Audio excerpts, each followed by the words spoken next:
Here we go. It is November 10th. And I apologize for the late notice on the change in the time of the call today. I had the Alignable people wanted to meet at 11, and I'm like, I didn't want to tell them no. Oh, absolutely not.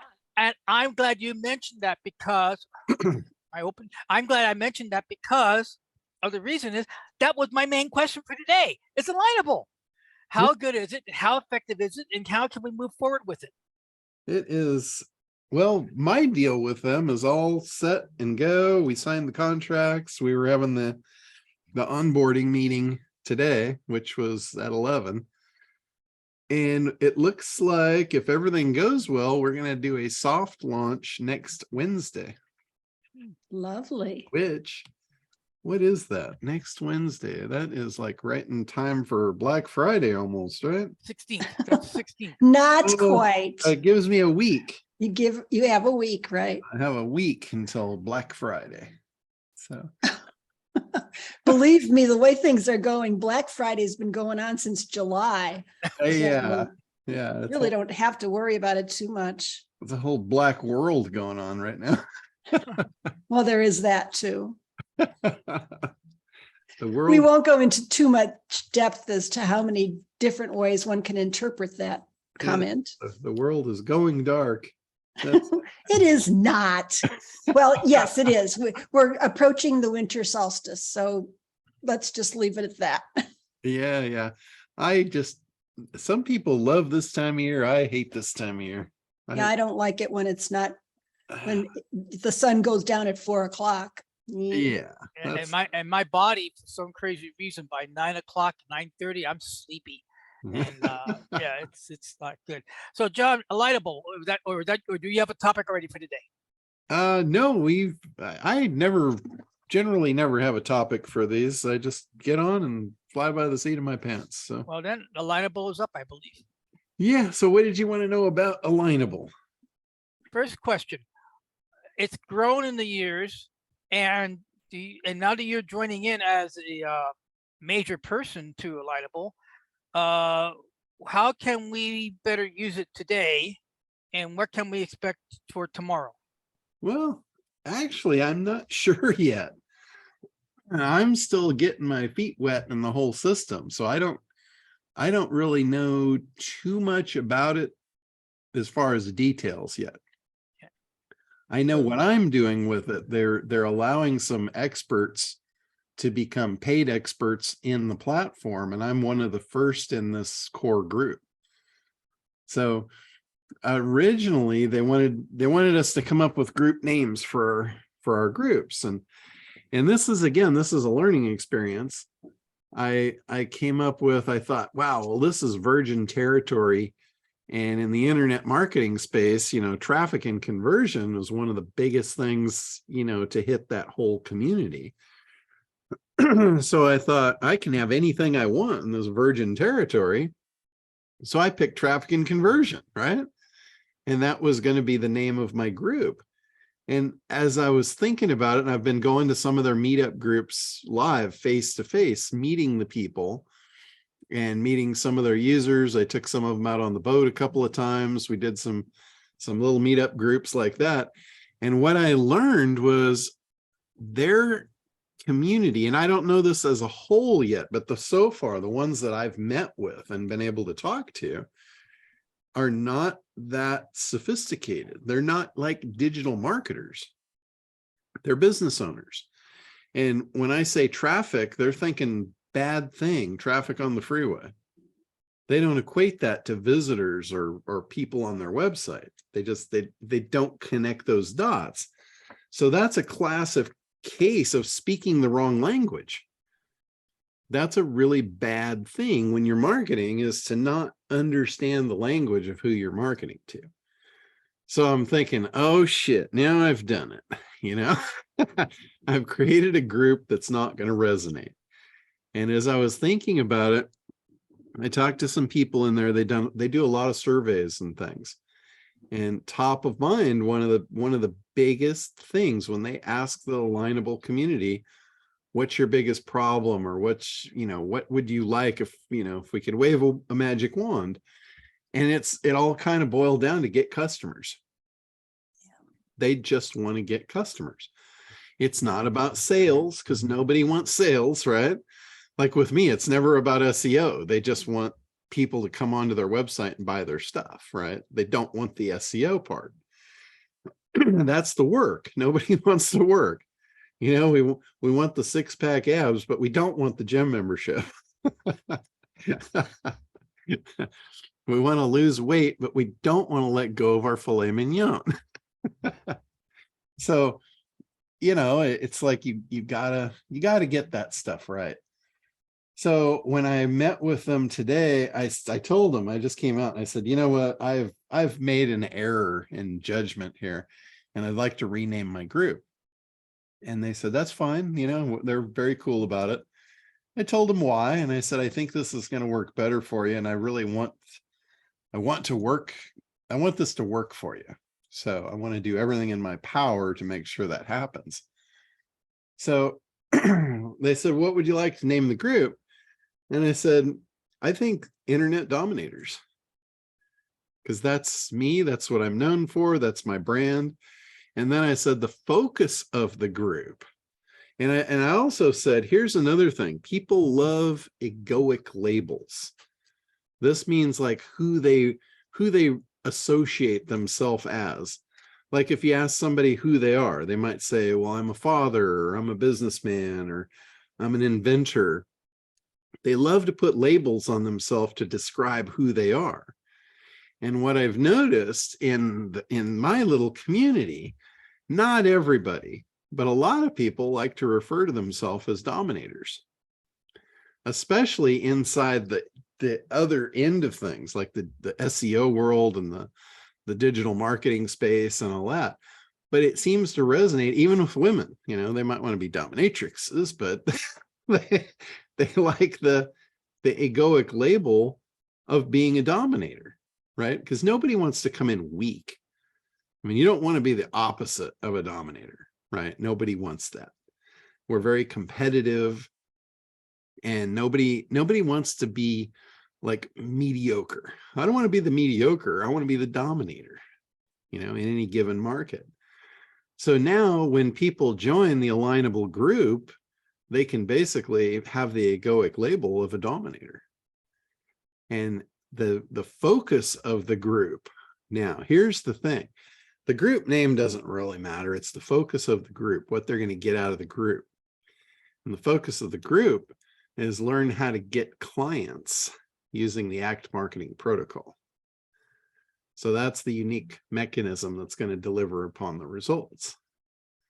So that's kind of, just a recap of my mistake and my fix and all of that. So we're going to roll this out as Internet Dominators within the Alignable platform. The other thing that's going to give me that I haven't had before is for my dominators to actually have a community where you can talk to each other. Like, I don't like Facebook for business. And inside of Alignable, they have groups. They've got groups that you can belong to where you can communicate with the other members, like a chat, just like a Facebook group. I just didn't want my stuff on Facebook like that. So now we will have a space inside of Alignable for all of you guys to share and form a colossal community, because they have 7 million members that I'm about to get exposed to. Really? That I think a portion of them might want to dominate. At least I'm hoping. So the other thing too, they've got a bunch of different groups already and they're all free groups. Like right now, if you go into Alignable, there's a ton of free groups and they're on all kinds of different niche topics. Like they've got them as specific as how to open a veterinary clinic. They have a group for that. They have a group for how to get government contracts. They have a group for construction guys. And, they've got tons of groups. I was particularly interested in the groups that had to do with internet marketing. And they've got one, it's not necessarily internet marketing, but it's called Small Business Ask Me Anything. And somebody started that group, Small Business Ask Me Anything. I mean, that's pretty cool positioning.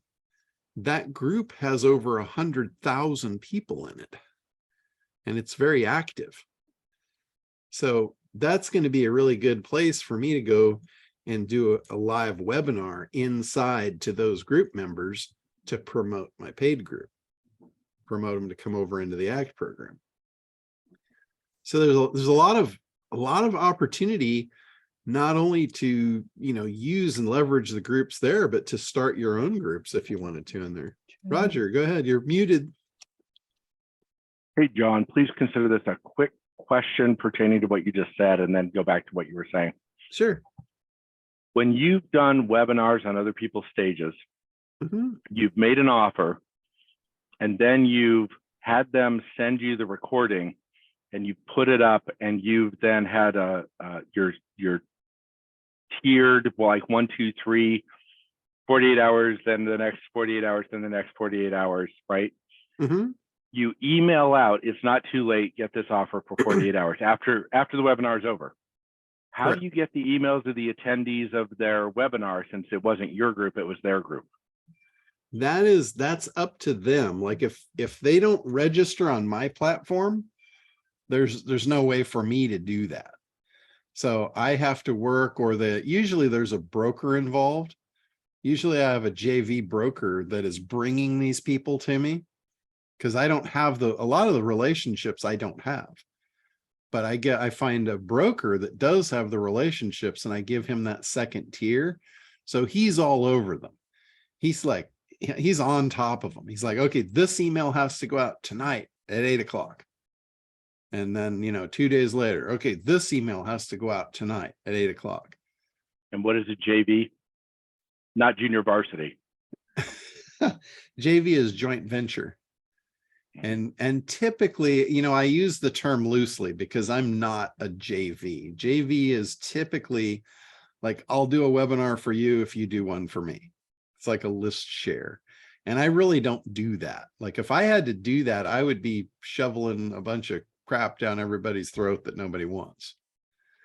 I only do a webinar to promote something that either I'm using myself or I know the value of, and it's truly something that would be good for you guys.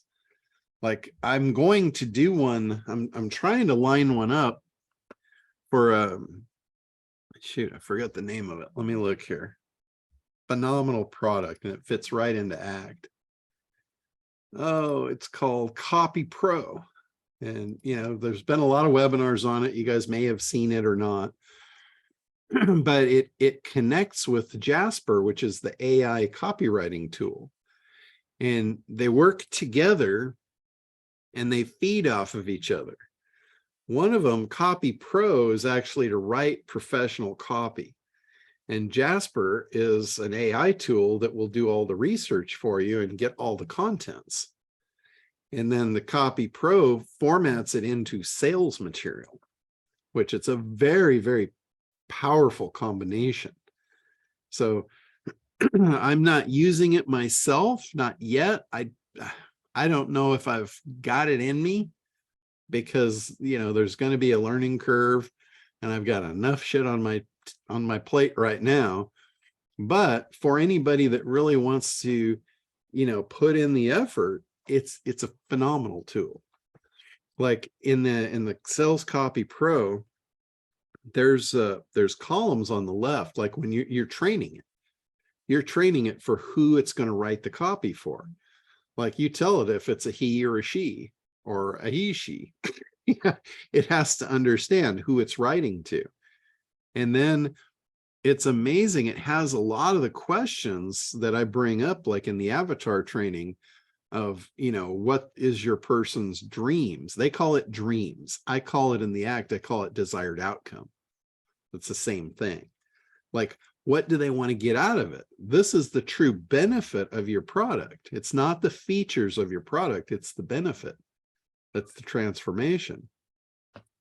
So what you can do, you can put that in, and then it connects with Jasper, and then Jasper goes out and finds what it is that they actually dream about. What is their actual desired outcome? Like in a demo of it, they were doing a demo on weight loss. Like a middle-aged woman, what's the outcome for her? What is her dreams about this? Why does she want this so bad? And it was interesting, the stuff that Jasper was coming back with. It was like fit into smaller clothes. And I'm like, that would have never occurred to me that would have been important to this woman. Right. And, maybe it is, maybe it isn't. I don't know. But Jasper pulled that out of live audience copy. It's basically read everything there is to read on the internet and put it all together. It's deciphering it, pulling it all back for you to use.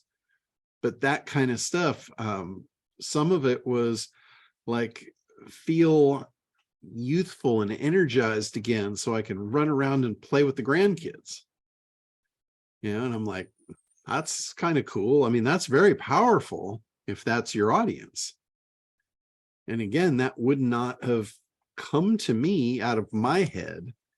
And that goes back to like David Ogilvy. He says this stuff never comes out of your head. It comes out of the market. You have to learn from the market what your market wants. Roger, go ahead. Assuming we're not ready to let AI write our stuff for us, and probably soon. When you get on somebody else's webinar, you were talking about the splits. Isn't it normally the normal, not the John? Isn't it normally like 50% of what you sell goes to the person that hosts you? There is really no normal.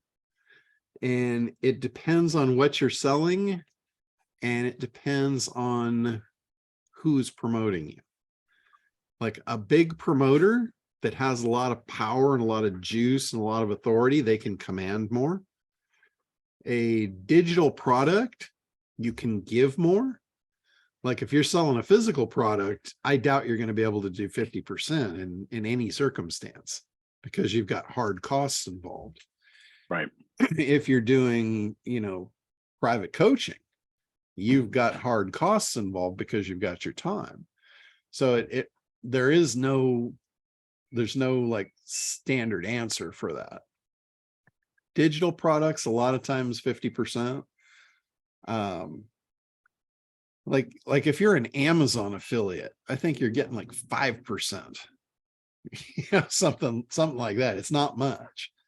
But you want to incentivize people to let you on their stage in front of their audience. So Correct. If I remember, your technique is you have an onboarding and a monthly.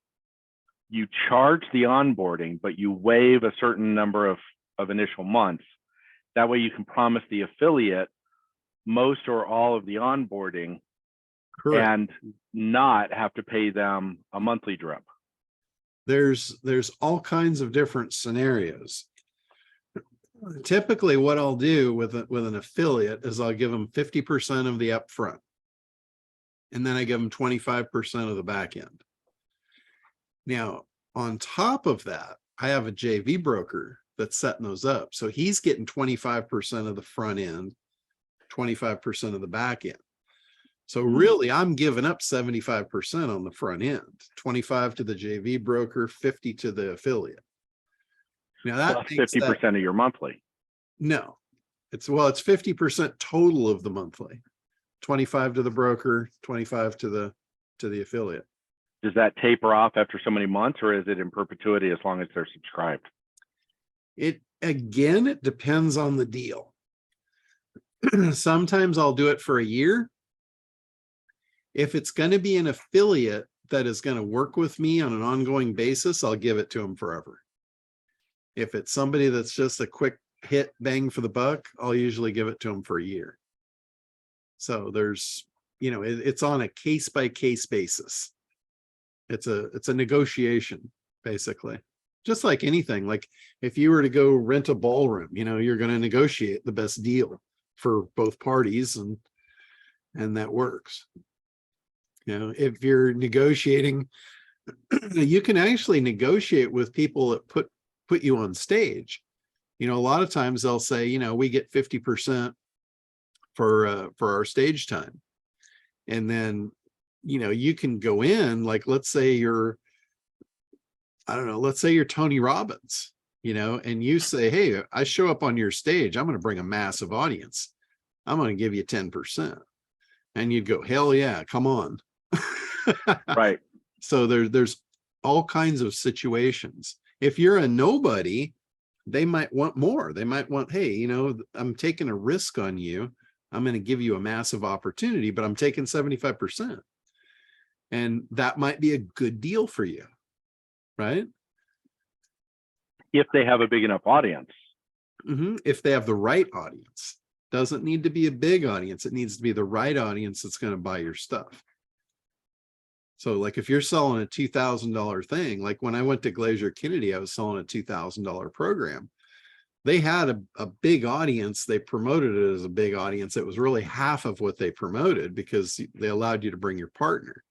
So 2,000 seats, it's really 1,000 buyers. And, you know, and I think I don't remember what the split was, but I think it was a 60-40. And I got the 60 of it. So that was, you know, that was awesome. But I did a deal with Perry Belcher and Ryan Dice where I got 30%. They got 70, I got 30. It was a great deal for me because they did, have you heard of the Oprah factor? Oprah factor is like you get on the Oprah show. Yesterday, nobody knew who you were, and tomorrow everybody knows your name. Well, Perry and Ryan gave me the Oprah factor inside the internet marketing community. So is that worth it for me to give up 70%? Hell yeah.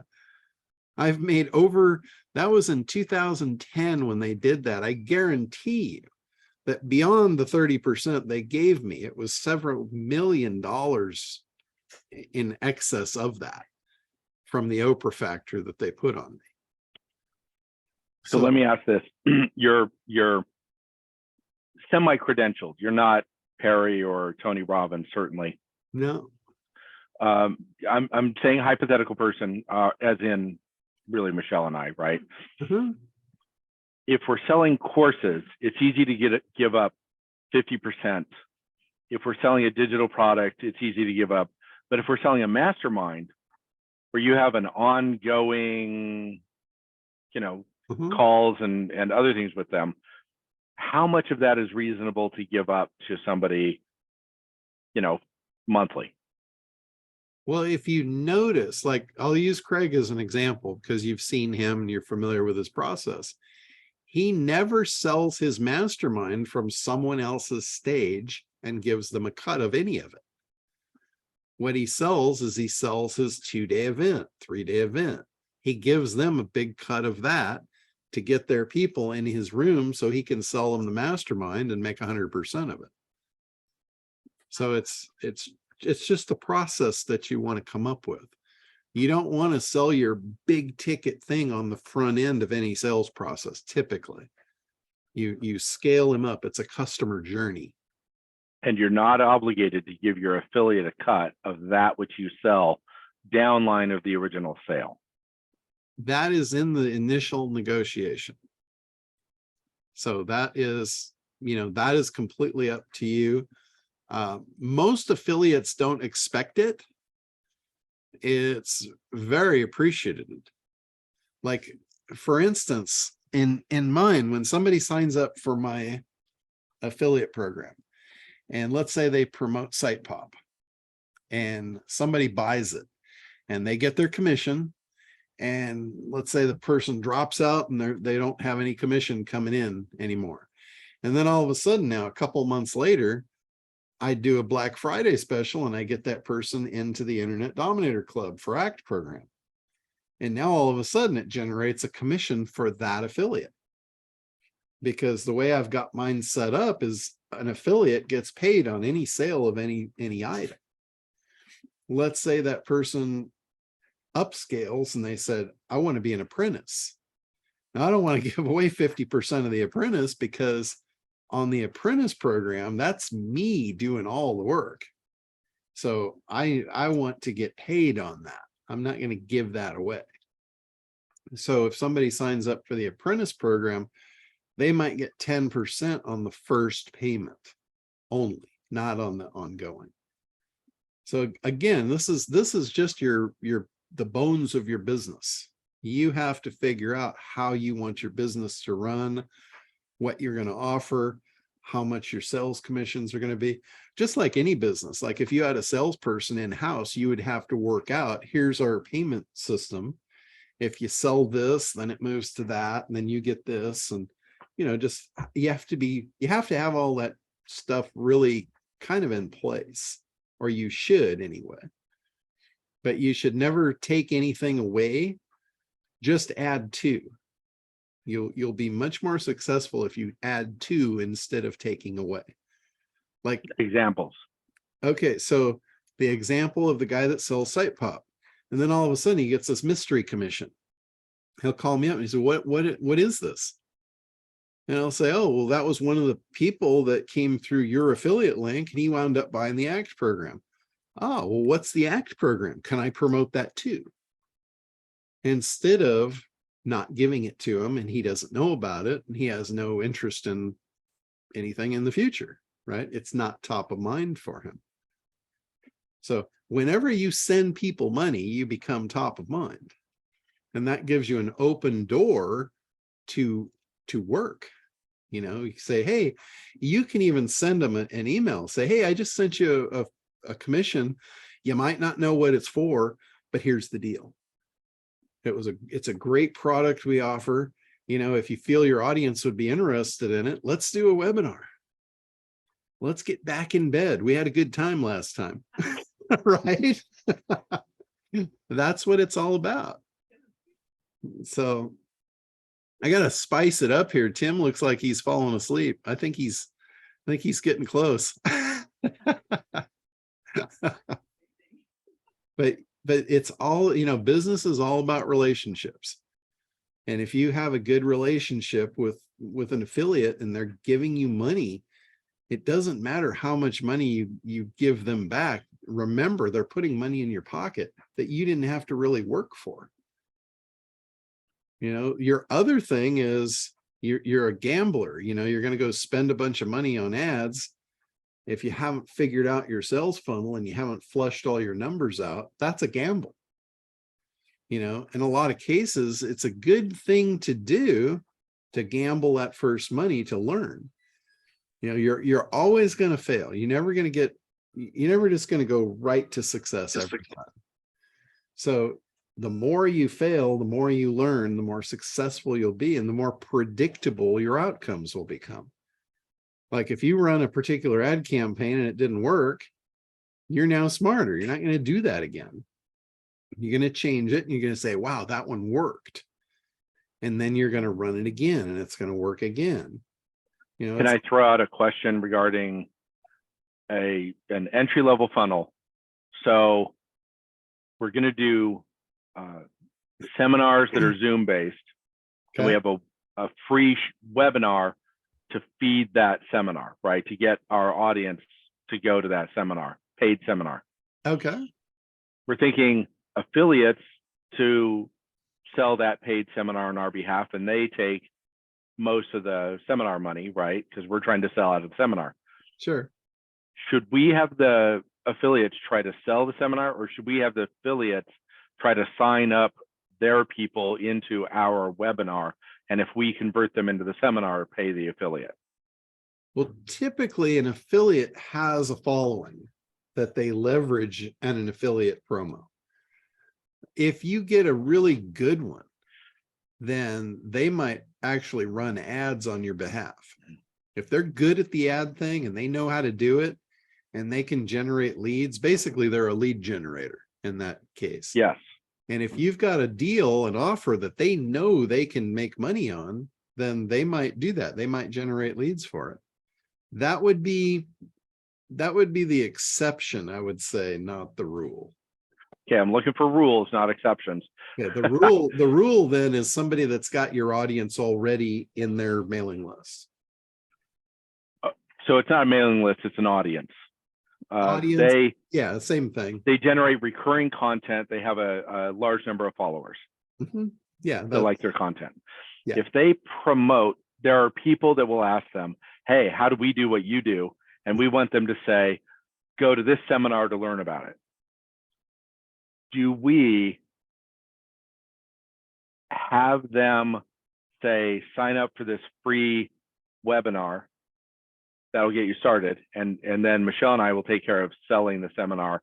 Or do we have them try to sell the seminar with a promo code, but they still are actually doing a sales page? Your best thing here is not going to be have them try and sell anything. What you want to do is it's again, it's a relationship thing. Ideally, what you want them to do is you want them to go to their audience and say, hey guys, I know Michelle and Roger, I've known them forever. They do this really cool thing. I would love to bring you guys on and introduce you. And, we're going to do whatever you want to call it, a webinar or a master class, or, whatever fits the audience. With your stuff, I don't know that a master class, like nobody's going to want to go to a master class for that. I don't think. Oh yeah. Totally Yeah. Wrong, but if they do, then that's the right phrasing then. But that's what you want. You want that person to say, hey, Michelle and Roger are doing this master class and it's awesome. I've known these guys for forever. Because you're with me, I can get you in. And then you don't just have them send their audience to you. You bring them on as your co-host and you have them introduce you. They now pass that credibility on. And the difference is, think about how this would work if you just walked up on Craig's stage and he wasn't there to introduce you. You wouldn't get his authority passed down onto you. There's a huge thing right there that you want to leverage. Craig, okay, so he would just to be clear though, yes, getting them on our stage is going to be great. But if we try to sign up, I don't know, 40 affiliates, let's say, we don't know on any given week who's going to be funneling stuff to us. I'm assuming, based on what you're saying, it would be better to have the affiliates direct their audience. This isn't shared stage. This is just, they're directing their audience ongoing to our free webinar. Correct. From which we are selling our seminar. Yeah. Now what you can do, you can evergreen this. You can evergreen the shit out of this. So you guys do your webinar and you record it, right? And then every one of your affiliates, you say, hey, we need to get on Zoom for 2 minutes and I need you to give the intro. And now you've got an evergreen webinar for them to promote out to their audience. And they can do it anytime they want. And I got to tell you, I think evergreen, I don't know that promoting it as a live thing is a good thing, because it's not, you're coming off. Right. We're only going to promote it live if it's live. Yeah. You're starting off on a lie, which is not a good idea ever. So you have them introduce you, and then they can say to their audience, hey, I did this thing with Roger and Michelle, and you got to see it. And they can have access to it right then. Because if they have to register and then go to it like, in a couple of days or even tomorrow, by tomorrow, when tomorrow comes, a million things have happened. And now they've forgotten, they're not hot for it anymore. Nobody's going to be hotter for something than when they first click on it. So yeah. John, I am open to the audience cutting me off to talk about other things when we're ready. Okay. But I think this is a generic sales process. I'm hoping everybody's finding value in this. John, what I'm looking at is this. These other people busy doing what they are doing, they aren't affiliates as a profession or anything. They're going to get private messaged, how do I do what you're doing? This is other couples are going to receive messages. They do every day. Okay. And instead of doing the replies and talking about it, which they will have done a lot, but many don't, they will send a link with a simple sentence. So it's like one sentence and a link. Hey, this, this couple teaches how to do it. Go to this free webinar. And that link, I'm assuming, would have an affiliate code so that I can Correct. credit them the sale if I sell that person to the seminar. Correct. Yeah. And if they're big enough, I can tell you for sure, if they're big enough and it makes it worth your while to do that pre-recorded intro with them, so they're actually introducing you on that recording, you're going to convert way more. If they're going to send you like 1 or 2 a year, that might not make sense. But if they have a real audience and you've given them a real offer and they're inspired to promote you, I would absolutely spend the time to do that. I know in Kartra, it's super easy to create a second affiliate link just for them for just that recording. Super easy. Good tips. Yeah. Yeah. I would. So each encourage person you. can have their own little intro. Yep. And they have their own unique affiliate code for it. Cool. Thanks. Super easy to do. When you get to that point, I'll show you how to do it in Kartra. I mean, it's a piece of cake. And you can make it like when your affiliates log in to get their links, you can make it to where that affiliate only sees that link and none of the other affiliates see it. We're going to bite the bullet and WordPress it. Okay.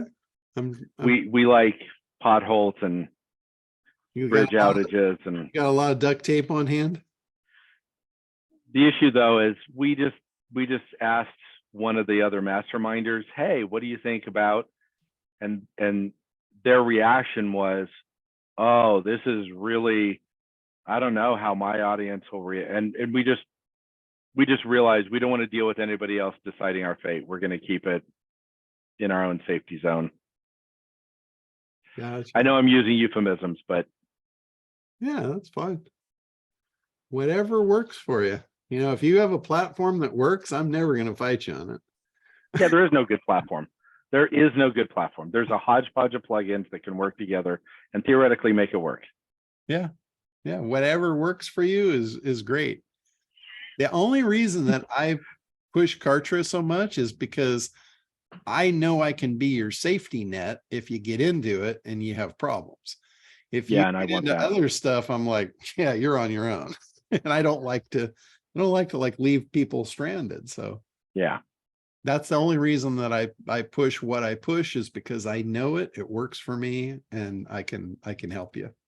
Oh, believe me, that's what we would rather do. But I just feel like people's vague assurances that it won't be a problem, and then brass tacks, who knows? We don't want to deal with it. Yeah. We don't want to feel not welcome. Gotcha. Yeah, I totally get it. And you know, you might be totally right too. Nothing wrong with, you know, piecing the stuff together. There's plugins for everything you want to do in WordPress, just like you said. So just might not be able to ask me for help with a lot of that stuff because I'll be fumbling through it just like you would. So, but you know, the top line strategies for how to do the marketing and how to do the sales processes and all that, that's the same. It doesn't matter. That's your messaging. It doesn't matter what platform you deliver it on. And that's the important part anyway. You know, you could have nothing behind you, and if you got your messaging right, you would still sell the crap out of your stuff. You'd just have a little more manual process to deliver. So, but I am absolutely certain you have an audience. You just need to figure out your messaging and your mousetrap, take the whiskers off the cheese, and you should do well. Take the whiskers off the cheese. I love that. That's a classic one. Yeah, I learned that one from Perry. First time I heard it, I'm like, I had to really think about it. What the hell does that mean? You know, you're creating a mouse trap. The mouse sees the cheese, but then he gets close. He's like, oh shit, there's whiskers behind that. No, ain't worth it. He knows the cat's going to get him. So you must remove the whiskers from your cheese. Beautiful. Love it. Thank you, John. Absolutely. So don't know where I was before that, but we'll get on with whoever else has something to. Anybody got an angle you want me to attack? Not an attack, John, but I found the answer to one of the questions that you had. You're talking about go high level. You don't trust anybody that says, all the sub accounts you want free because they're going to do the old email trick on you. Well, go high level hasn't got that. They have natively included in their platform SMX texting and phone numbers and email. So while they make a few bucks on that, $300 to $500 a month, monthly on that, where they're making millions is on sending out hundreds and hundreds of millions of emails and SMX texts and all that sort of stuff. So their income's all on the back end hidden. But they're making so much money, and they just got another $60 million, investment or whatever. So, they're not going anywhere, but I thought you might be interested to know that, because I was kind of wondering too, is it $300 a month, $500 a month ain't going to support it. But when they're getting something off every email, every text, and every phone that goes, that's a whole different critter. Well, a bigger trepidation on my part with that really was it's server horsepower. When you're talking about the hosting game, it's all about server horsepower and number of requests to the server. So when you have a platform like in cPanel, for instance, Bluehost and HostGator and all of those that you could buy $4 hosting on, they would give you a cPanel account, and you could do an unlimited number of sub accounts, which is full-blown websites. And then they install WordPress. So one account has now 100 WordPress websites being hosted on it. And if all 100 of those are actually active and getting traffic, that's enough to crash a normal server in one account. Now they're loading 1,000 of those on each one, not caring about the experience, just caring about, oh, I got 1,000 people dumb enough to give me $4 a month, and so that's my trepidation of unlimited hosting accounts. There is a cost to the equipment, there's a cost to the bandwidth, and somebody's paying for that. So, when they give you unlimited for $4 or even a couple $100, that's got me thinking, yeah, these guys are not in it for the good user experience. I'm not putting any of my customers on that kind of platform. That's just not happening. At least my commercial accounts. If it's an internet marketing thing and it makes sense and all that, then, fine. But none of my commercial accounts, I would steer them way clear of that ship. Where are you hosting yours, John? Where are you hosting your sites for your clients? It's in a data center in Chicago. Okay. It's not like a SiteGround app or anything like that. No. Okay. No, I have all my servers in a data center in the Liquid Web data center. It's in Chicago. I've moved them around. I had them in Los Angeles for a while. I had them in Irvine for a while.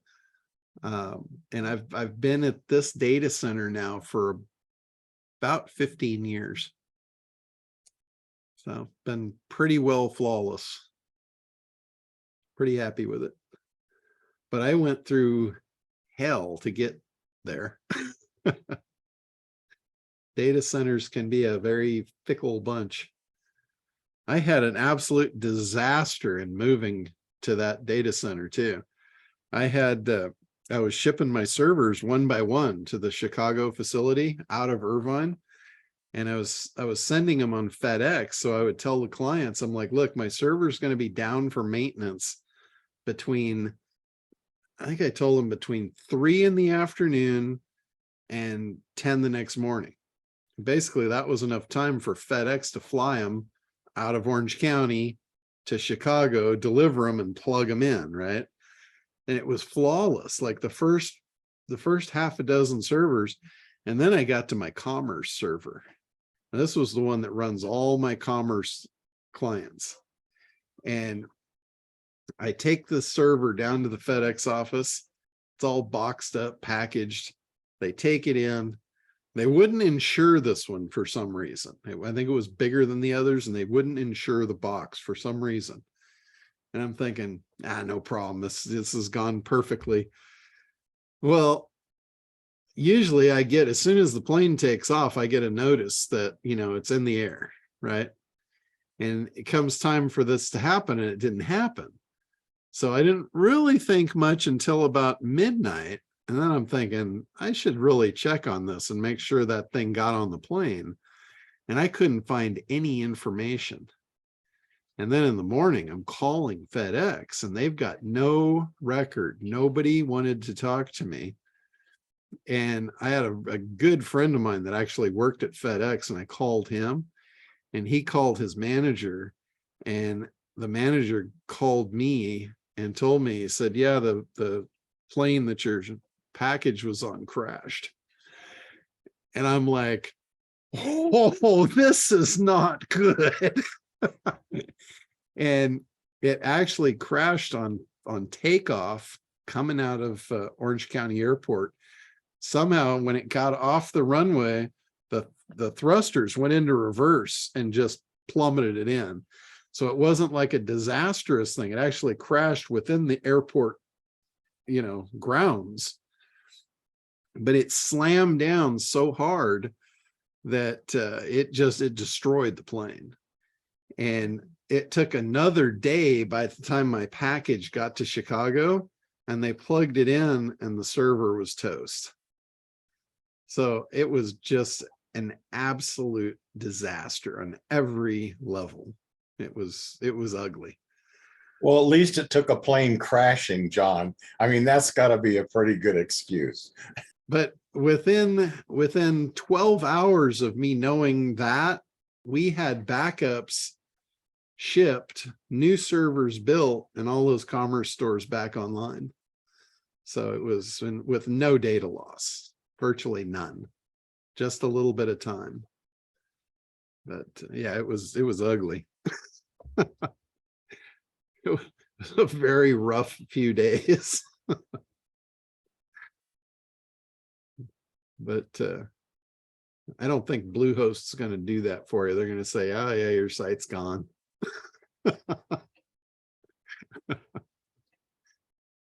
So, but that's one of my more nightmarish war stories. All right, who is up next? What else we got? You guys are lethargic today. Just Roger run me through the paces. That's okay. Well, I do have something to share that happened this morning. Okay.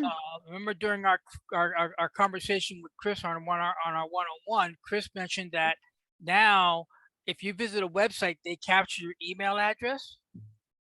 Okay, so I was at a site this morning investigating this trade company. It's either there's click here to get access to the playback on the video. So I click in, and holy cow, my email address popped up in the email box without me touching it.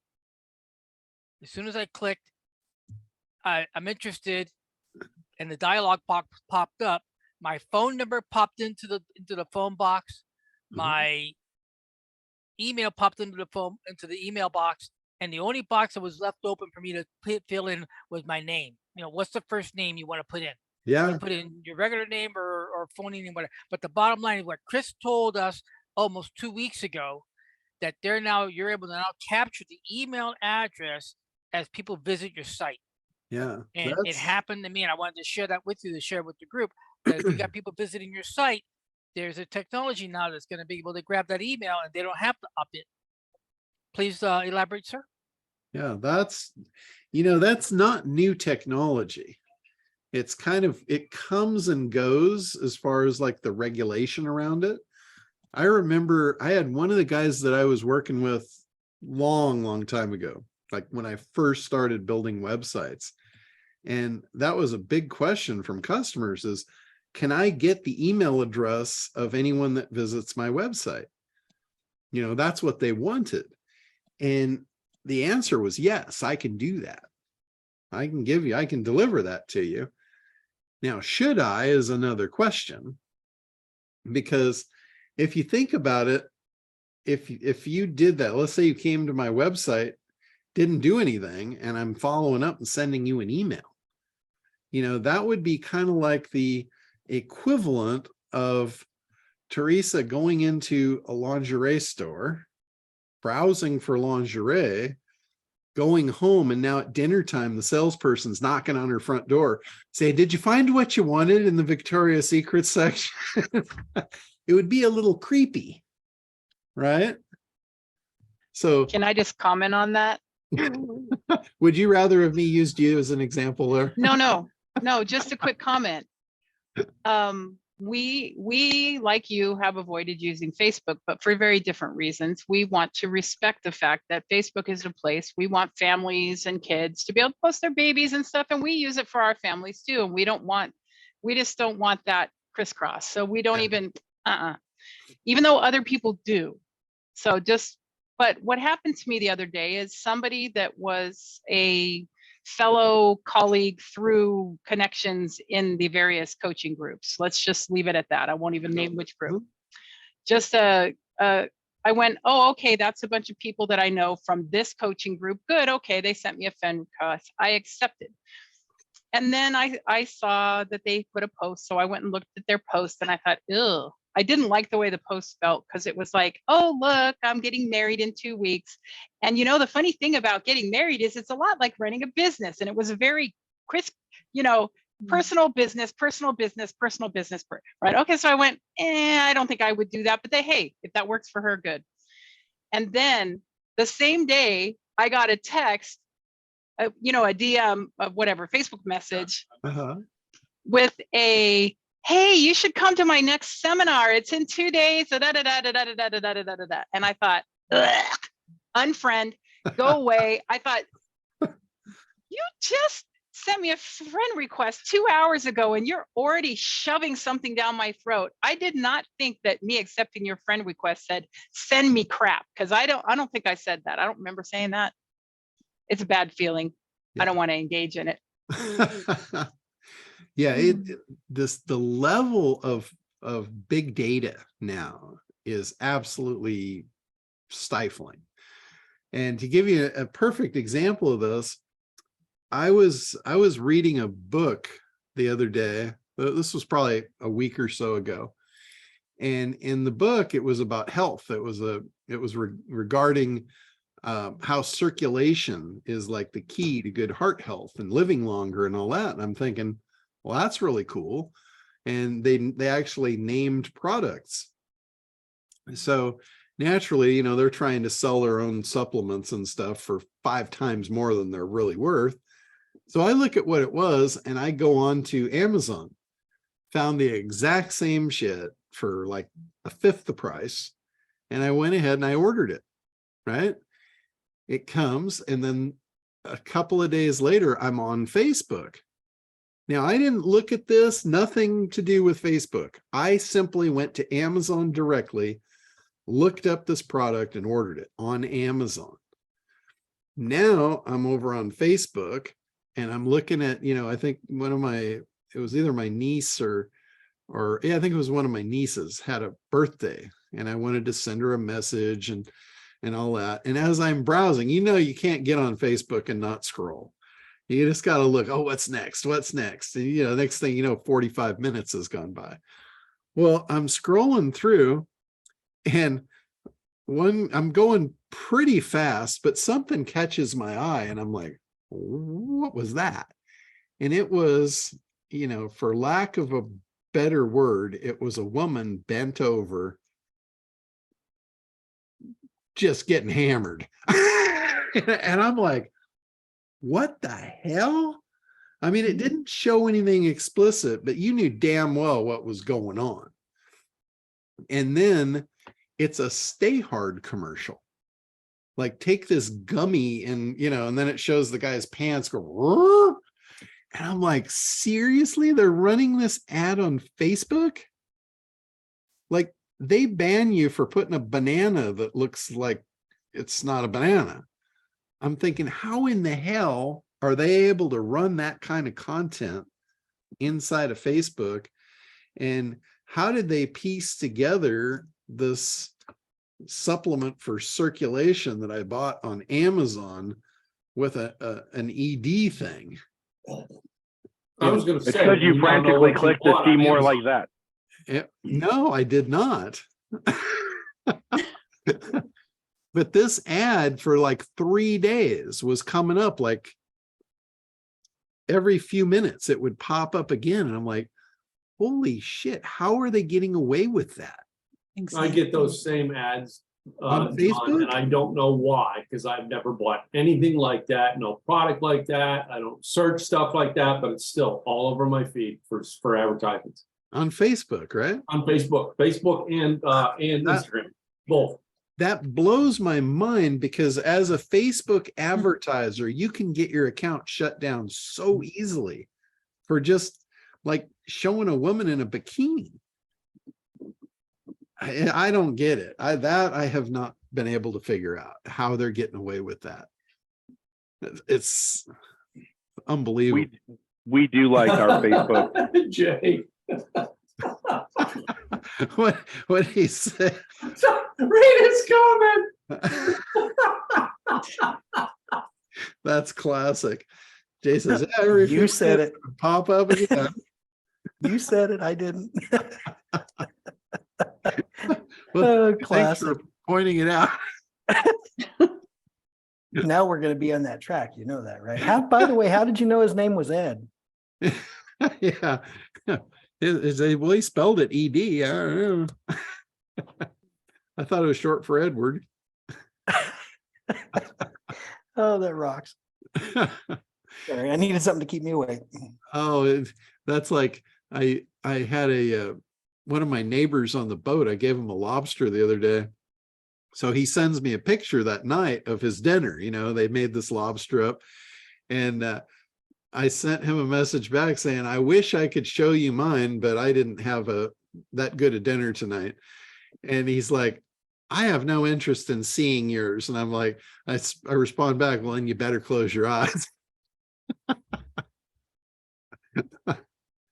We just go so far off the rails here. So the other day, I've never posted a Facebook story. I'm just not interested in engaging in the story side. I know that they felt they had to keep up with Snapchat, but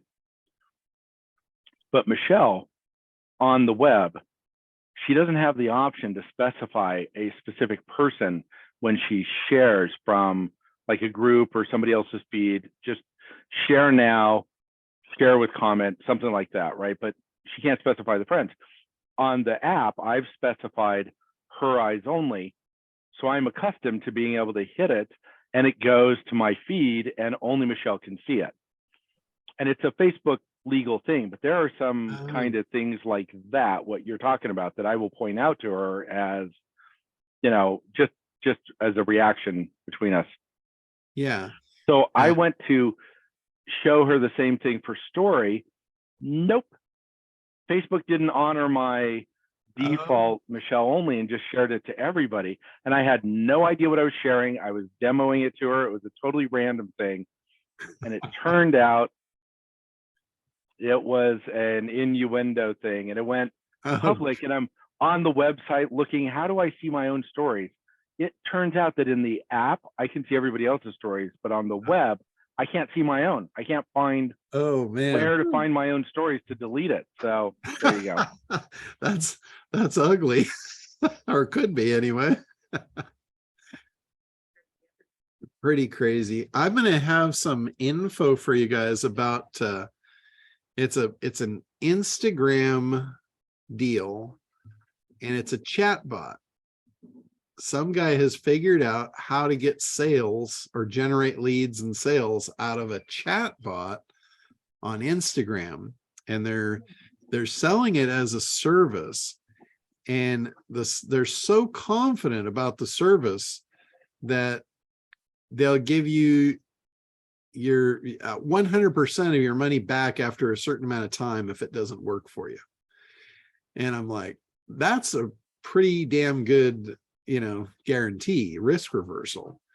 But the deal is, I didn't say yes to it. I'm really tempted to try it. But, typically with ads, you got to run a lot of ad dollars to get stuff figured out. And supposedly with this, they've already figured it all out, and they're not doing it through ads. I don't know yet how they're doing it, but there's no ad spend to it. It's $1,000 a week for them to run the campaign. And typically, if you were, and I'm gonna say this, typically with ad spend and people that are running these kind of accounts, usually that's their management fee, and then the ads are on top of that. Usually it's like 10 grand worth of ads, $1,000 management fee. But this, it's like, when I heard it was $1,000 a week and there's no ad spend, I'm like, oh, well, that's doable, especially if it's going to produce, those kind of results. So I may give it a shot here, at some point. I would probably do it right now if it wasn't for the Alignable thing, but I have an idea I'm going to have my hands full for the next quarter with that deal. I was even considering opening up the Apprentice program again, because I've got 2 openings right now that I haven't said anything about. People drop out for one reason or another. I was actually considering not doing it anymore, keeping everyone that's in it. I'll keep them for as long as they want it. But I was considering just kind of letting it phase out. But I may open those 2 spots up. I haven't decided yet if I was going to even do that. But if I do, I might do something like that around Black Friday. Not sure yet. I don't know if I want to work that hard.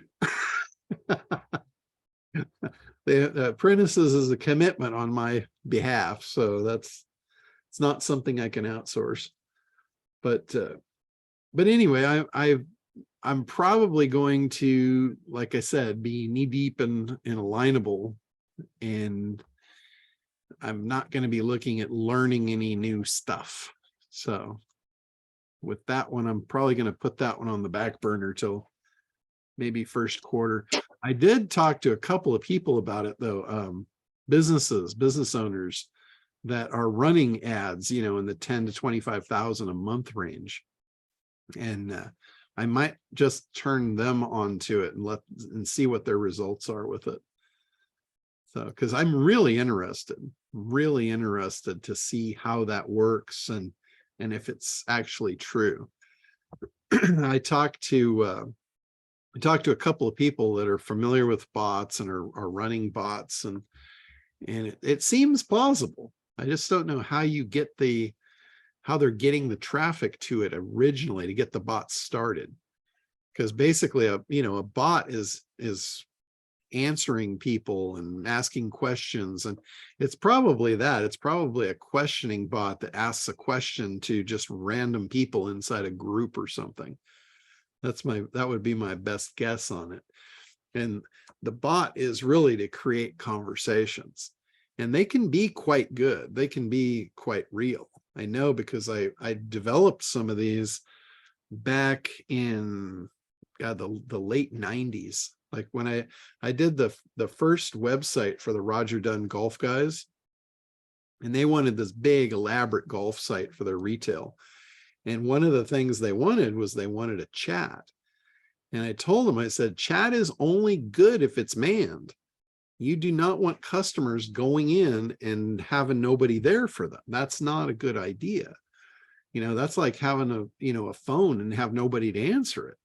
It's not a good idea. You want to provide good customer service. So somehow they asked me if I could do it. And I'm like, no, I am not gonna man your chat round the clock. That's not gonna happen. I'm not even gonna do it during business hours. You can forget it. So I came up with this idea of a chat robot, and I found a rudimentary software platform that would do it. And then I started writing the scripts for it. And basically I was looking for keywords. When a keyword would come into the chat, I would have a response to it, which would basically be a question to find out exactly what they were looking for. And it was actually really good. Most people did not know it was a bot. And I would make recommendations based on their answers to products that the company wanted to move, and just send them a link to it. And I would just tell them, I would say, we're a little behind here. Here's a link. If you have any questions, here's the number to call. And I did it that way, and it worked really, really well for them. For a long time, that worked out really well. So bots, there's nothing wrong with them. It's like AI. If you can use AI and leverage that to your benefit in your business, I'm all for it. I'm not for, lying to people and being scammy and all that stuff. But if you can leverage technology to replace yourself, that's what a website is to begin with. It's just most people don't follow through and create all the automation processes. They don't make the website actually replace themselves, and it just becomes an electronic brochure. And there's value to that, but it's not the full value that you could get out of a website. A website could be the whole thing. It could be the meet and greet, the introduction, could take them through an indoctrination process. It could qualify them, can generate leads, can deliver a presentation. It can take people completely through your sales funnel all the way to the point of sale and fulfillment without any interactivity from you. It can do that. I guarantee you. I've got that going on in my site all the time. It's not making a ton of sales because I don't promote it. That's my fault, not the fault of the system. The system works. The system is there to replicate me, so I don't have to do all that work. So if I was really aggressive and I wanted to promote it, but as lazy as I am, I have found the ultimate way to do that is get a company like Alignable to promote me. So I've even solved that problem. It's like, how do I get maximum output with minimum effort? That's always what I'm looking for. Roger, go ahead. Hey, John, to the audience here, does anybody have a sales process in which they either have a lead generation system or a initial low sale that comes with a call to the client where you are going to use that call to upsell a higher end option, and that's an actual, you're talking to them one-on-one? It's right. Does anybody do that? It's right on my homepage. Okay, my question is, for those that do it routinely, do you find it better to do a phone-based sales call or a Zoom-based sales call? I always do it in Zoom because I'm showing them stuff. I'm trying to create a relationship with them so they can look in my eyes, they can see me. It's really me. There's a much bigger connection to the audio visual than just the audio, always. And the other thing I'm doing too is I want to be able to show them the screen. I want to walk them through and actually let them discover their mistakes. Because with mine, let me pull it up here. I'll show you how it works. It's really simple, super simple.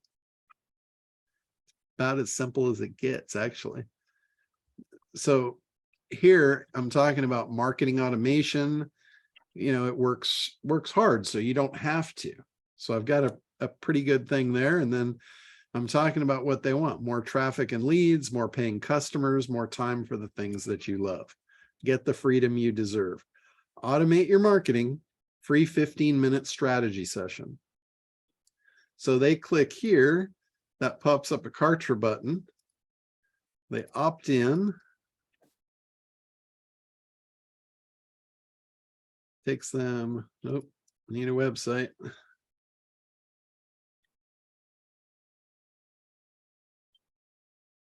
So now that what that does, that takes them right to my calendar to schedule the appointment. My biggest problem with this is getting people to show up to this, even though it has it's time trade. So it has 3 reminders that go out to make sure they show up on the Zoom call. But I think you had asked me this before. I think it was you, Roger, that asked me this of, doesn't it piss you off when people don't show up for their appointments?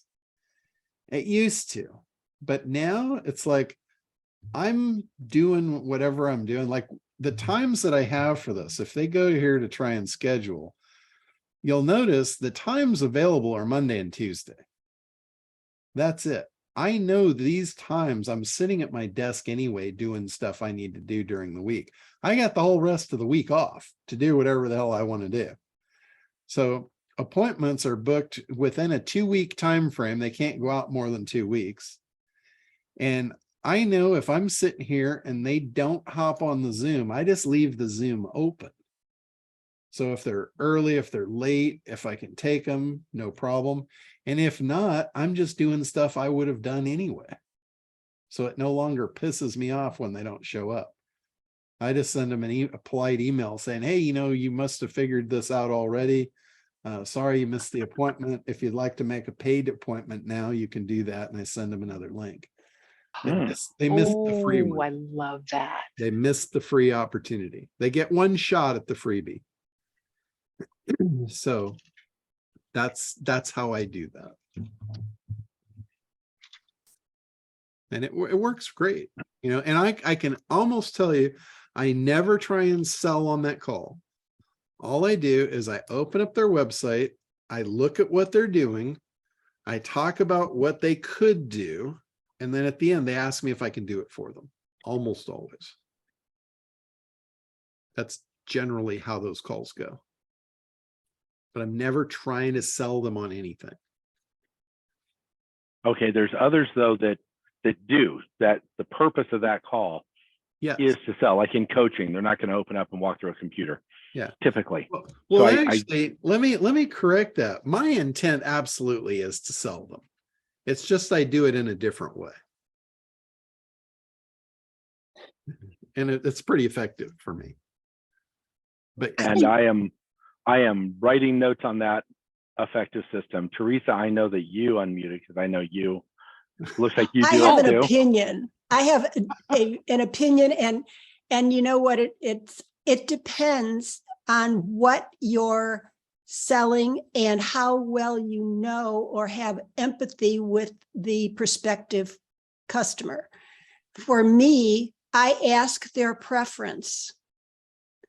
Because sometimes when people, I sometimes talk about sensitive issues with the client.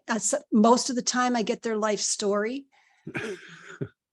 And so it just depends. I mean, if they're more comfortable just with a telephone conversation, that's fine by me. Because I'm not, there's no show and tell. It's really just a getting to know you kind of a exchange. Yeah. And putting a wrapper around the rules of the game is really important. So let me show you the wrapper. So I'm just going to go in here and schedule an appointment. Okay, so it's going to want some info here. It says, please let me know the purpose of the call in case I need to do any prep prior to the call, right? We'll just put nope, comments, NA, confirm. Okay. Appointment confirmed. Okay, where is it? Okay, it's in an email. So the first email that they get, it basically says, you know, this is a 15-minute call. And it says there's, you know, it talks about me as a third person. So it's like someone else giving them the rules, not me giving it to them directly. And it says, John has a 15-minute appointment booked with you. It's really important. He's going to have questions for you, and your answers need to be concise. Don't go into storytelling, or he won't have time in the 15-minute block to be effective for you. So it tells them, answer his questions concisely, not storytelling. Don't go into, you know, story realm. And that's what Teresa was saying. You'll get a life story. If you let them go off the rails, 15 minutes will go boom like that. It'll be done and gone. And it doesn't give you time to do what you need to do. What I'm trying to do in that 15 minutes is deliver massive value. So I'm going to have to interact with them. I'm going to have to ask them questions, but I'm asking them questions to reveal their pain. And I want to make sure that they get it and they see it. So it's really important that you set up the rules of that. It would be even better if I had somebody do a video. Like if I had an assistant do a video that actually told them that in the video. Tell them how to get the most out of this free call with John. And that increases my value too. So there's a lot of ways to sharpen the sword.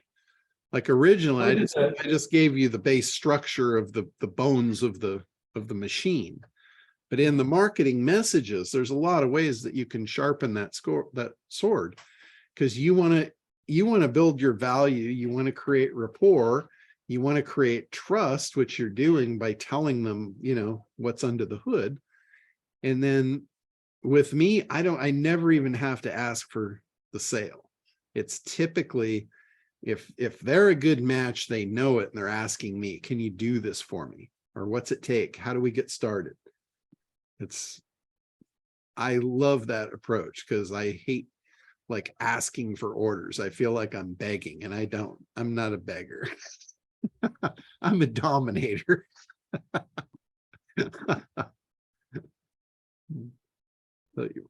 Roger, you were muted if you're. I'm talking to the pretty lady next to me. Oh, well, Sorry. that's a good thing to do.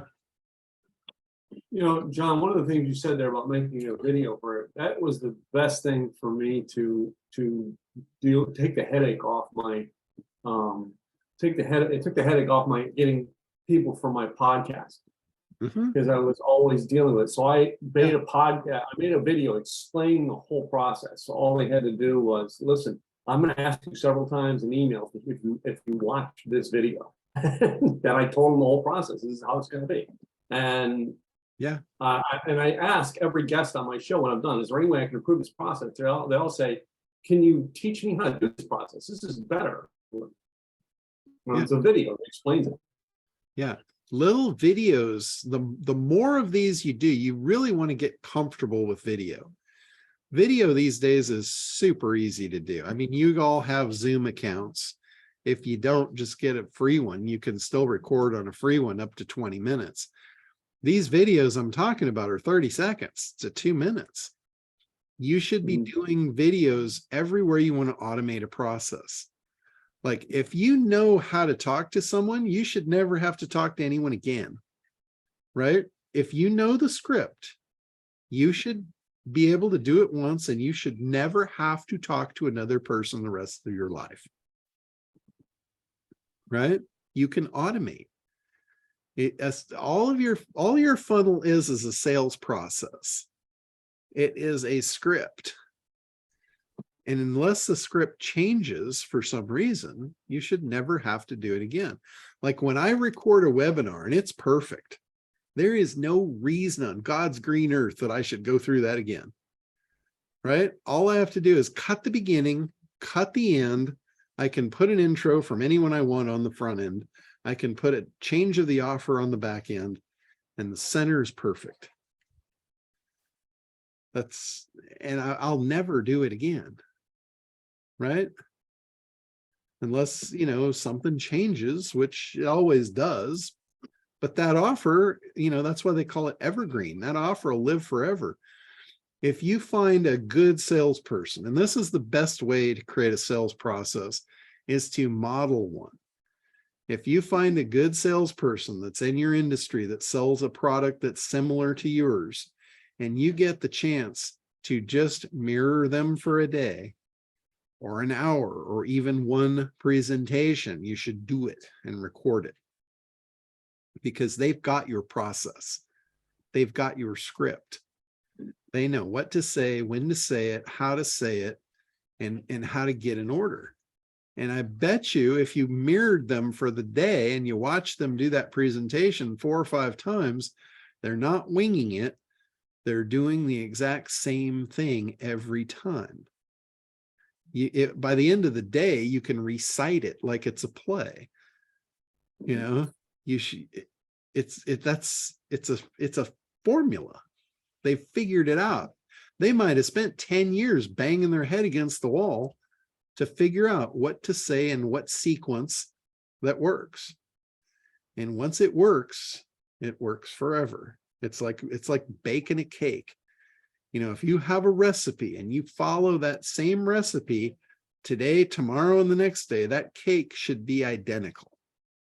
Right? It's when you don't have a recipe, you haven't figured it out yet. So you're trying new shit, and every other cake comes out like crap.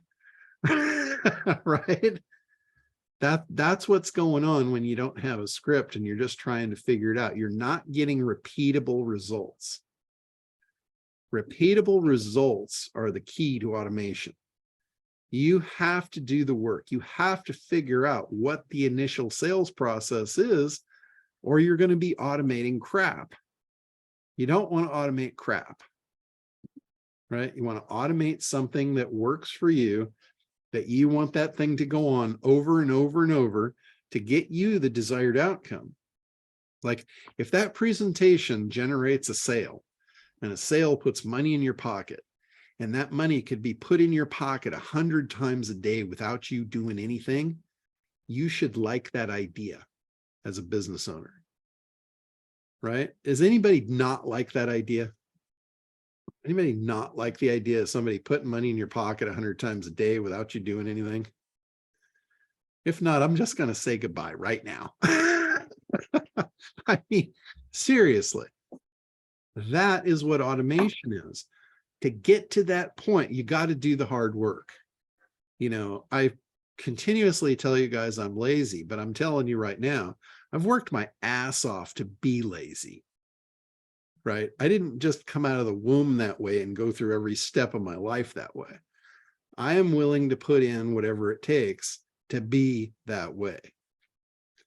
And that takes building processes. That takes figuring stuff out. That takes I like to say an extreme effort, very focused, very intense for a very short time to coast. I love the coast process. I love coasting. So for me, it's worth pedaling real hard to coast for a long time. But that's automation. The automation is absolutely priceless. But you need to figure out what you need to automate to put that money in your pocket. If you're not willing to do that, it's probably not ever going to happen. I do see people that are in business that I say they just got lucky. Like I use Sue Brook as an example. She had a booming business. She was tutoring. She had a tutoring business. And I told her that she got lucky, and she was kind of offended by it. I said, I don't mean to offend you. Let me explain what I mean by you got lucky.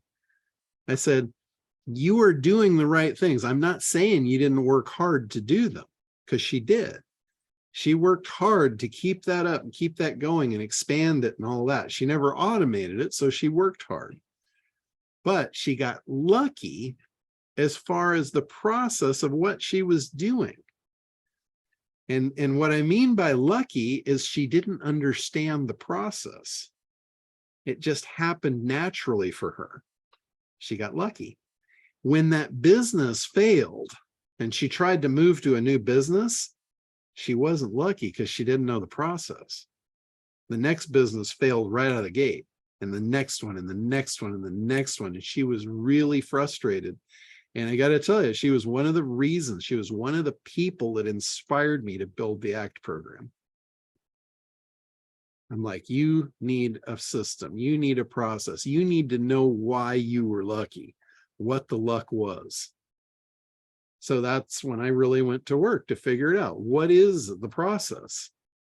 And I knew the ad agencies had it because they've been using it for over 100 years.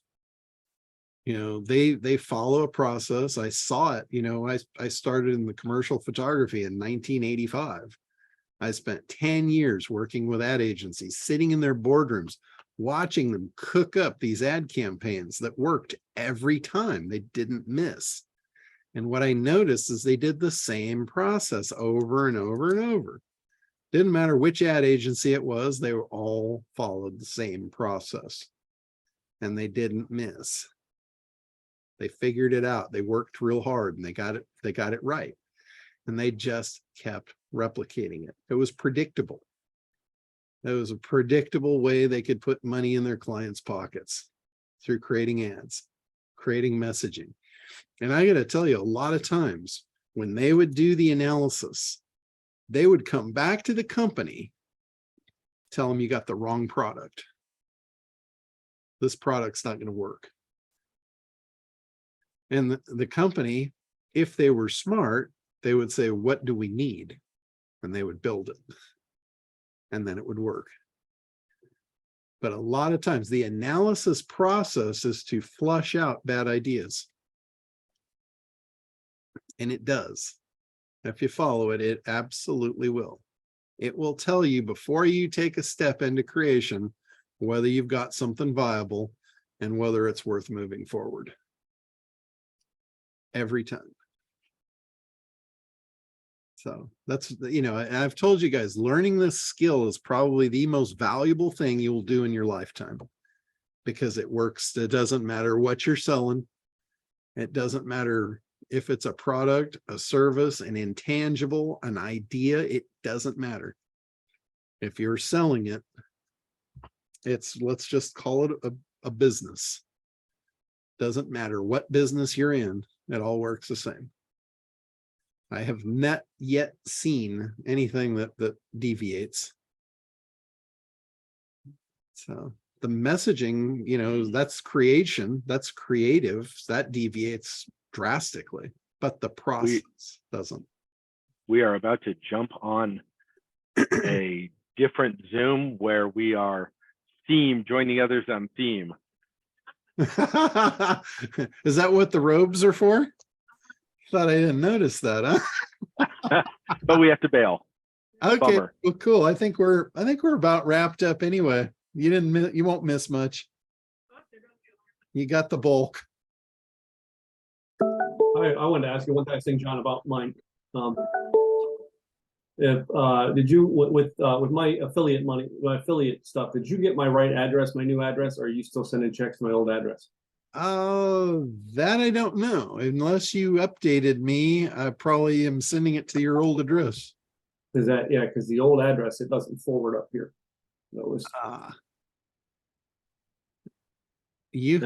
I went through to try to do it in Kartra, but I didn't know if yours was selected through Kartra or what. With yours, I send checks out, so I actually have a payment thing in my bill pay for you. Okay. So email me your new address. I'll go in there and I'll see if it's the wrong address. Okay. If it is, I'll just issue you another payment, and that one will just they just drop off after 90 days. All right, I will send you an email with it right now, because that was the one thing I totally forgot about it. And like I was trying to say something to you last week. Is like, wait a minute, it's the beginning of the month. I better say something to John. Anyway, so yeah, because I just sent you out a referral or a affiliate check. Affiliate check for I think it was for Terry. I can't remember. For Terry, yeah. So Right, you're like the last one. I thought everybody else I went through because it was an online thing, and yours I wasn't sure what I did it in the online or not. So I just wanted to ask. I'm the least important. Come on now. No, everybody else had an online thing, and I sat and did it one day. All right, and I thought yours was done, but then I like, wait a minute, I better check because everybody else is, because it's computer and you got an email confirmation. I did not get an email confirmation from yours that I changed address. Okay. Yeah. The only one I didn't get an email confirmation. So yeah. It probably went to the wrong place then. Bummer. Man. So I've got a couple of guys that have done that. They haven't updated me, and then I'll get a. And then they don't get the checks anyway. Yeah, I'll get a notice from the bank that you got to stop payment. I'm like, stop payment? What the hell? And it was somebody I sent a check to like 90 days ago. All right, I will send you an email. All right, sounds good. I'll get you fixed up. All right, see you guys next week. All right, guys. Have a great week. We got one more week for Black Friday, so come up with your Black Friday specials, and we'll talk about them next week. Good. So Okay. put it together, and we will review. If you don't have something to sell, get something to sell. Sell the ACT program. Sell me if you have to. There you go. I found all of my old Rocker Life Coach programs that I'm putting together in like people who don't know me from that for $7. It's like, but I've got to sell to it. So there's an upsell after I get in the $7. So I'm just not going to tell you guys. There you go. I already thought it through. I'm putting it all into Kartra now. So yeah. Cool. That's the way to do it. All right, guys. Have a great week, and get too. ready for turkey. You'll be lethargic after that. That's for Okay, sure. See you in about 30 minutes, John. Take care, All everybody. right. Thanks, John. Bye-bye. Everybody have a great Sounds good. weekend. Bye. Bye-bye.